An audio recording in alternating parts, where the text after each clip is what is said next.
ہمارے چینل کو سبسکرائب کریں اور بیل آئیکن کے بٹن کو دبائیں۔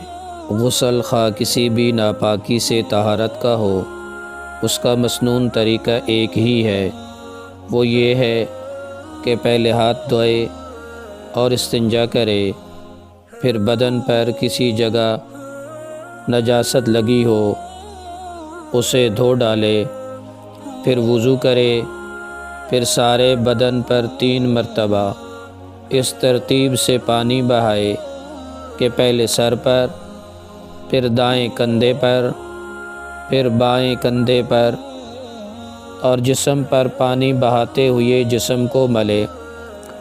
غسل میں 3 چیزیں فرض ہیں: کلی کرنا، ناک میں پانی ڈالنا، پورے بدن پر پانی بہانا۔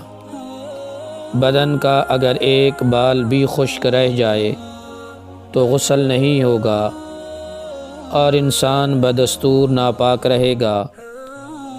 ناک، کان کے سوراخوں میں پانی پہنچانا بھی فرض ہے۔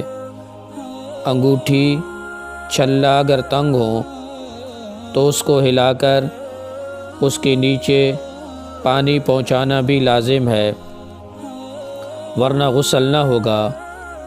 بعض خواتین ناخن پالش وغیرہ جیسی چیزیں استعمال کرتی ہیں جو بدن تک پانی پہنچنے نہیں دیتی۔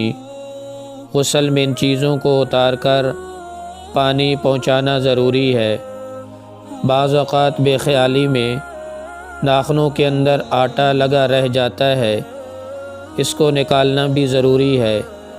الغرض پورے جسم پر پانی بہانا اور جو چیزیں پانی کے بدن تک پہنچنے میں رکاوٹ ہیں ان کو ہٹانا ضروری ہے، ورنہ غسل نہیں ہوگا۔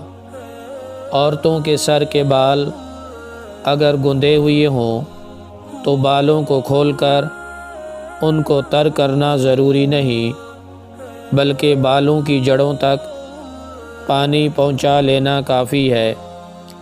لیکن اگر بال گندے ہوئے نہ ہوں، آج کل عموماً یہی ہوتا ہے، تو سارے بالوں کو اچھی طرح تر کرنا بھی ضروری ہے۔